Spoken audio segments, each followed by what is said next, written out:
Good afternoon. It is 2 o'clock, and I would like to call to order the June 3rd meeting of the Oklahoma City Water Utilities Trust. Next item on the agenda is the approval of the minutes from the May 20th meeting. They're in your packet. Are there any questions or comments regarding the minutes from May 20th? Seeing none, is there a motion for approval?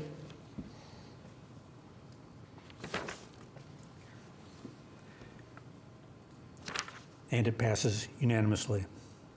Next up is the consent docket. There are 9 items on the consent docket. Most of them are amendments. There's a couple of plans and specifications, our usual lease agreement or two, and the ratification of payments. Are there any items on the consent docket that the trustees have questions on or would like to pull for individual consideration? Seeing none, is there a motion to approve the consent docket? Motion is second. Please vote. And it passes unanimously. There are 2 items on the concurrence docket. Both items are concurring on projects with the City of Oklahoma City. Neither of the projects include any Water Utilities Trust funds. Are there any questions or comments about either of the items on the concurrence docket? Seeing none, is there a motion for approval?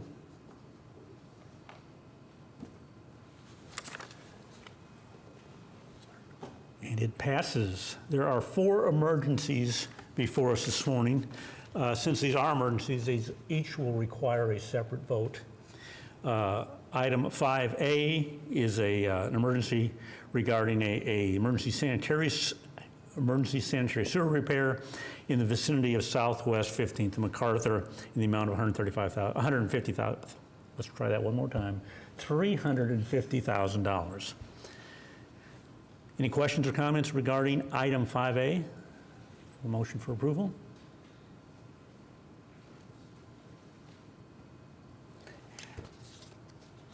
And it passes.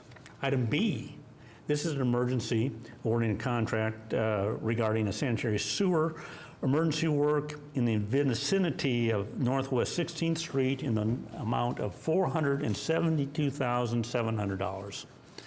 Any questions regarding item 5B? Is there a motion for approval?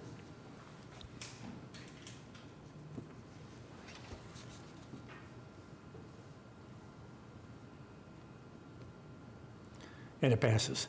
Item 5C is an emergency, declaring an emergency and issuing a work order to our on-call with contract with Cimarron Construction for a water project around 122nd Portland in the amount of $320,715.35. Any questions regarding that item? Seeing none, is there a motion to approve 5C?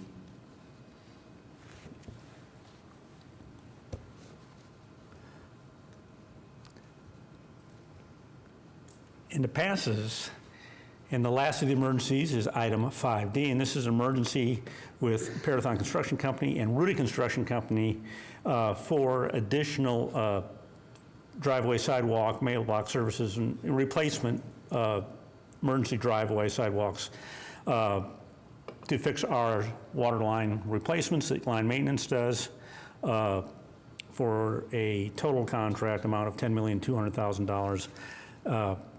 That's an increase of $6 million from the previous amount that was competitively bid. Questions regarding item D? Seeing none, is there a motion for approval?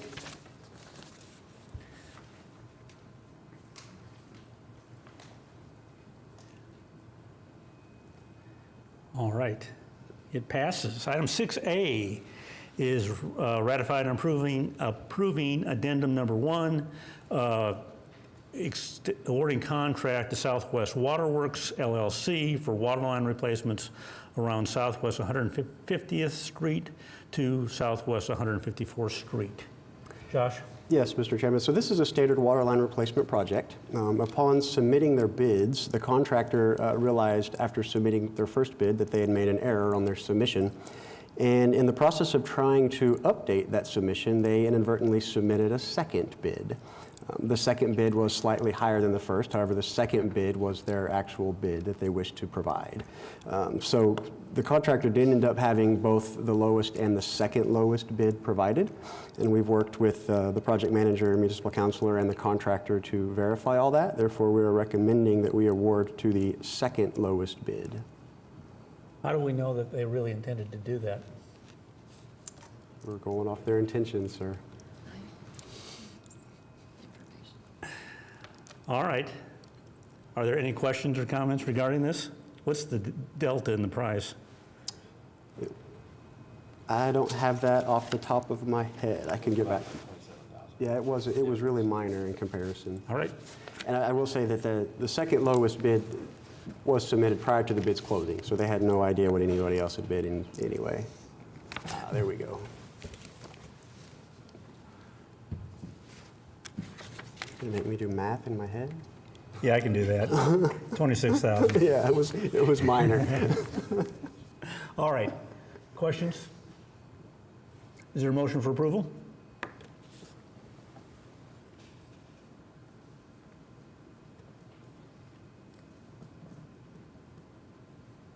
And it passes.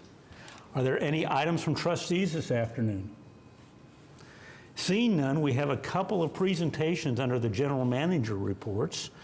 First one up is item 8A, and this is our quarterly progress update on the South Canadian wastewater treatment plant. Yes, Mr. Chairman, we have Ms. Joy Cote here to give us our quarterly update. I like the quarterly updates. Got new pictures, new graphics, it'll be great. Exactly. New videos. The videos are highlighted. Get pop, I don't want people to fall asleep, you know. Anyway, good afternoon, Mr. Chairman and trustees. Yes, I'm here to provide our quarterly update on our largest wastewater treatment plant project right now, the South Canadian Improvements Project. Couple quick reminders, our engineer on the project is STV, formerly CPMY. Our contractor is Crossland Heavy Contractors. Our construction cost, asked of our latest change order, is just over $190 million.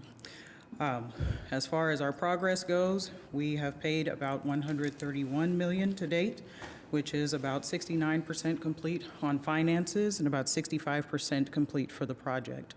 Our contract milestones are substantial completion for February of next year, and our final completion date is slated for February of 2027. So in our last 90 days, we've made quite a bit of progress on the inside of our buildings. Most of our structures are complete to date.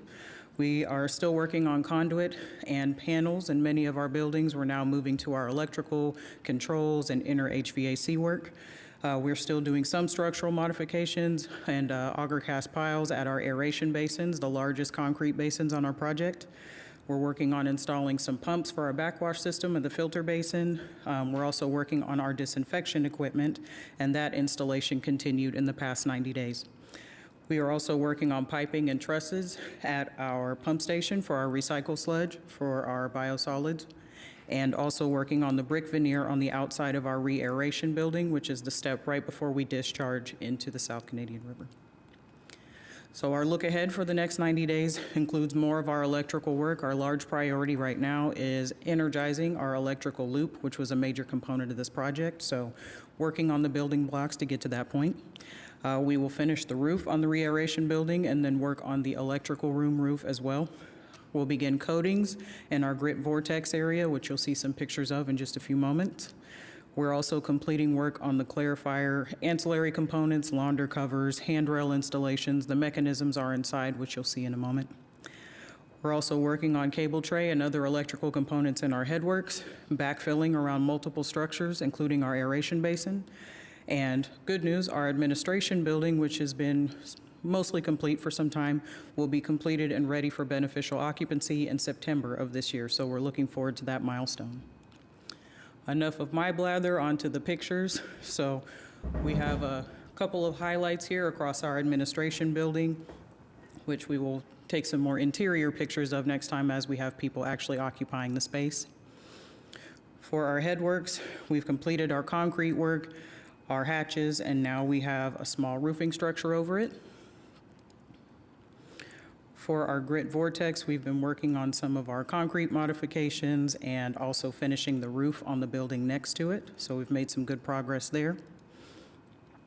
Our aeration basins, the largest parts on our project, which was very nice that concrete was $165 per cubic yard when we bid this project. That's where most of it went. So our carousels are almost complete, but we are doing some water testing and working on small leaks on these areas. There we go. For our clarifiers, in our final projects, you can now see our mechanisms and some of the equipment inside, as well as our splitter pump station and some of our smaller components, so coming along very nicely. And then another picture of the clarifiers themselves, because why not? For our filter complex, we've made quite a bit of progress here. We're using new cloth disc filters, so we've got most of our rigging and mechanisms above for the installation of the equipment. Did you say cloth disc? That's correct. I'm not sure I'm familiar with that. Can you? Yes, so cloth disc filters are essentially hexagonal shape filters that sit in a bank, and you use a polyester kind of nanofiber cloth that has a certain capture rate, and we set them essentially in banks. The number depends on how much capacity we're trying to treat, and then as we start to see the head loss increase along our filters, then we need to backwash. And so those were the pumps that I referred to in the beginning of the presentation. But we do have lots of photos and pictures, and we can absolutely provide that if you're interested. We can do it next time. Absolutely. Next are our chlorine contact basins and our disinfection building, which our sodium hypochlorite generation system will be in. Fancy word for bleach, but yes. That's and our primary electrical area and our new generators. This is what serves kind of as the meat and potatoes of our new electrical loop. So that infrastructure is in place. We're working on conduit, duct bank, and smaller components to help energize that loop. And then on the biosolid side, we also have our digester thickening building, which is pretty much complete on the outside with roofing and brick veneer. We are working on getting the equipment installed in that building to help process our biosolids once we separate it from the treatment process. And with that, I always bring this drone footage back because it's nice and it usually distracts people from asking questions, but that concludes my quarterly update, and I'm more than happy to attempt to answer any questions you may have. Remind me of when the completion date is again. Substantial completion, which is everything but demo, is next February 2026. Final completion is slated for February 2027. Wow, a year for demolition? Yes, we are getting rid of those pretty SBRs, the nice Epcot domes you see there. Those are going away, and a number of other components on the plant. So does anybody do sequential batch reactors anymore? Yes. That's still a... Fun fact, South Canadians were actually serial number 1 and 2 in the state of Oklahoma. But we do still have some in Perkins and other smaller areas, but they learned from DEQ's rule of having a redundant SBR, which we did not, but that's totally fine. We're getting rid of them, it doesn't matter. But yes, so there are still SBRs in the state. Okay. Any questions for Joy? Thank you, ma'am. Thank you very much. And next is our quarterly report on the Atoka pipeline. Andrew? Wow, no Larry today? No, Larry. He's out right now, so you got me. We're good. So second Atoka pipeline. Status, I think you all seen this before. We've got 98 miles of pipe total. A little over 66 miles of that is under construction right now. And we've got 2 pump stations that are also under construction. So that's the 2 red boxes, and then the entire section of green pipeline is either in construction or mainly complete right now. So just the north end that's what's left. Starting at the southern end of the pipeline is Project 660. This is Pump Station O, which is at the bottom of Lake Atoka. Contractor is WIN. Last several months we've been doing a bunch of site clearing, started excavating for the pump station. The header and discharge piping that'll be coming in and out of the pump station itself is expected to be delivered next week. So we should be getting that on site, and then we'll be able to start doing some concrete work for pouring of the floor of the pump station and stuff like that. Project 871, this project is with Oscar Rinda. Project is mostly complete. We just completed the hydro testing last week, and it all passed successfully.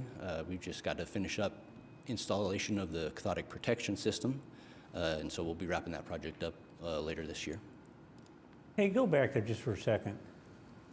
So the Atoka pump station is the one that's historically been there that pumps water from Lake Atoka up the water line.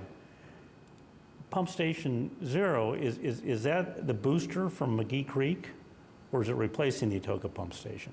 It's between McGee Creek, and it's not replacing Atoka. So if you're just taking water out of McGee Creek direct and the water's not going into Atoka, is it really just a booster from the pump station from McGee Creek? Correct. Okay. You have both options. So the picture is kind of covering it up, but right here, this green line is the McGee Creek pipeline. Uh-huh. And so the water can still either go into Lake Atoka itself, or this section of line right here ties into the McGee Creek pipeline. Right. So it's valved so that you can then push it over here into the balancing tank. And But then- it's an either-or operation. We're either taking water out of Atoka or we're taking water out of McGee Creek. We can't do both, right? Well, if you're still using the existing Atoka pipeline, the You could. 60-inch, you can run the Atoka pipeline off of that, and then McGee Creek pipeline water would go directly into Pump Station O, and then you could run both lines at the same time. Okay, but say the old one's down because we're rehabbing it or something, then you couldn't. Yes. Got it. Okay.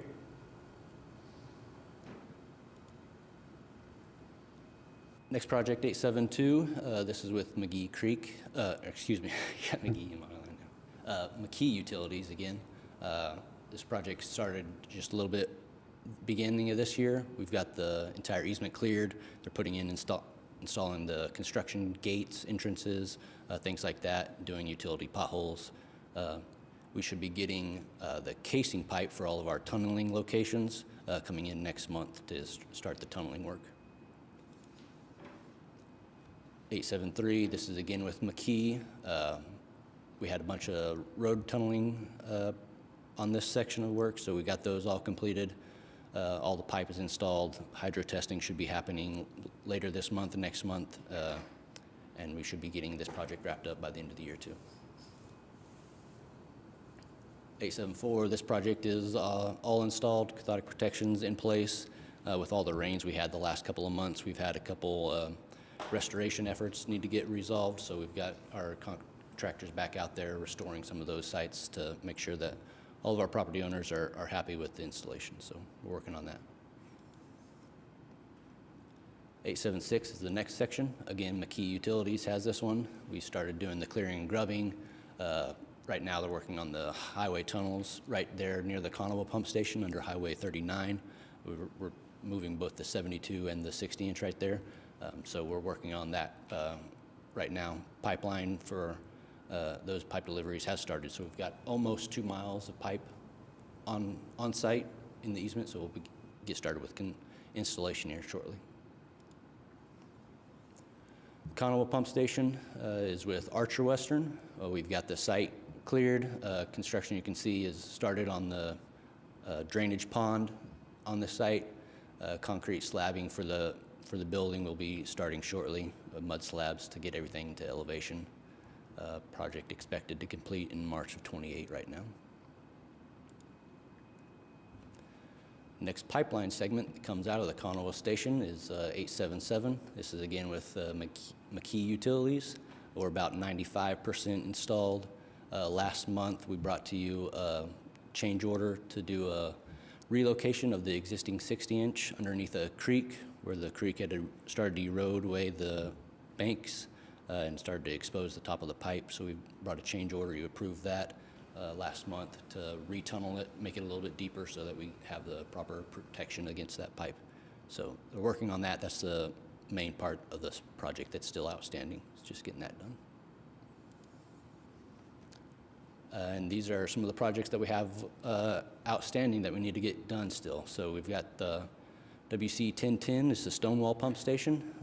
This project is out on the street right now, so we'll be hopefully awarding that in the next month. Then the 2 pipeline segments at the north end, 878 and 879, which will go to Macomb and then up to Draper, and then the intermediate surge facilities at the skip stations that we're not doing. Those are all that's outstanding. So, any other questions? Any questions for Andrew? Thank you. It's good to see the progress.